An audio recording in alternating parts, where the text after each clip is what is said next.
Pernah kepikiran nggak sih gimana geografi, maksudnya tanah yang kita injak, gunung-gunung yang tinggi, lautan yang luas, itu semua secara harfiah bisa ikut nentuin takdir sebuah bangsa? Nah, kali ini kita akan coba bedah hubungan yang dalam banget antara bumi dan peradaban, dan kita bakal pakai Indonesia sebagai contoh yang paling luar biasa. Oke, kita mulai dari sini ya. Ada satu paradoks, satu hal yang kayaknya bertolak belakang banget, tapi justru itulah jantung dari identitas Indonesia. Nah, ini dia nih, inti paradoksnya.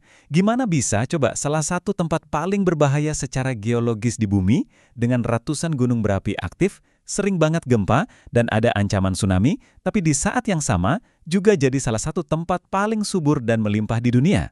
Di satu sisi ada bahaya yang konstan, di sisi lain ada berkah yang luar biasa. Biar kita ngerti kenapa bisa ada dua sisi kayak gini, pertama-tama kita harus lihat jauh ke bawah, ke arsitektur planet kita ini. Kita seringnya mikir lokasi itu ya cuma titik di peta kan. Tapi buat ngerti Indonesia, kita harus mikir lebih dalam. Ini bukan cuma soal di mana negaranya, tapi di atas apa negara ini berdiri. Dan fondasinya ini, wah, ini yang nentuin segalanya. Coba bayangin ya, Indonesia itu ada di persimpangan tiga lempeng tektonik raksasa. Anggap aja kayak tiga benua super besar yang terus-terusan saling dorong, saling tabrakan, tapi gerakannya super pelan. Nah, ini tuh zona tumbukan yang nyiptain kekuatan geologi yang dahsyat, sekaligus bikin semuanya jadi nggak stabil. Akibat dari pergerakan non-stop ini, wah, gede banget. Letusan gunung berapi, gempa bumi yang bisa ngeguncang segalanya, sampai tsunami, itu semua bukan kejadian langka. Tapi ya emang bagian dari ritme alam di sini. Ini bikin tanah yang kita pijak jadi penuh risiko, nggak bisa ditebak. Tapi, nah ini kerennya. Di balik semua bahaya yang luar biasa itu, ada juga kekayaan yang nggak kebayang banyaknya. Sisi lain dari koin yang sama. Ini nih yang bikin kita balik lagi ke pertanyaan awal tadi. Kenapa juga orang mau bangun peradaban di tempat kayak gini? Yuk sekarang kita lihat sisi sebaliknya.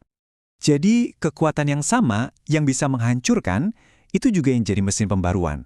Tiap kali ada letusan, daratan diselimuti abu vulkanik.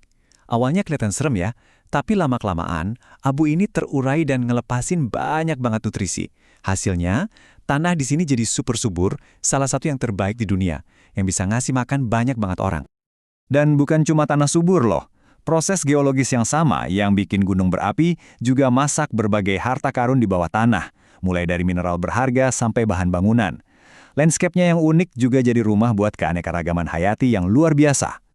Nah, dualitas antara bahaya dan berkah ini gak cuma ngebentuk tanahnya aja, tapi juga masyarakat yang tinggal di atasnya. Gimana caranya? Yuk kita lihat. Karena kondisi alamnya beda-beda, ini justru menciptakan kebutuhan buat saling terhubung. Misalnya nih, satu daerah punya tanah vulkanik yang subur banget buat nanam padi, sementara daerah lain di pesisir jagoannya hasil laut. Biar sama-sama bisa hidup dan maju, ya mereka harus saling berinteraksi, harus dagang. Coba deh lihat perbandingan ini. Jelas banget kan? Desa yang agraris ngehasilin makanan buat ngasih makan kota-kota yang padat. Sebaliknya, kota nyediain barang industri dan jasa yang dibutuhin orang desa. Mereka ini bukan dua dunia yang kepisah, tapi kayak dua sisi mata uang yang sama. Saling butuh, saling tergantung satu sama lain. Ketergantungan ini akhirnya ngebawa kita ke level interaksi manusia yang lebih dalam lagi. Dan sama kayak alamnya, interaksi manusia juga punya dua sisi, kerjasama dan, ya, konflik.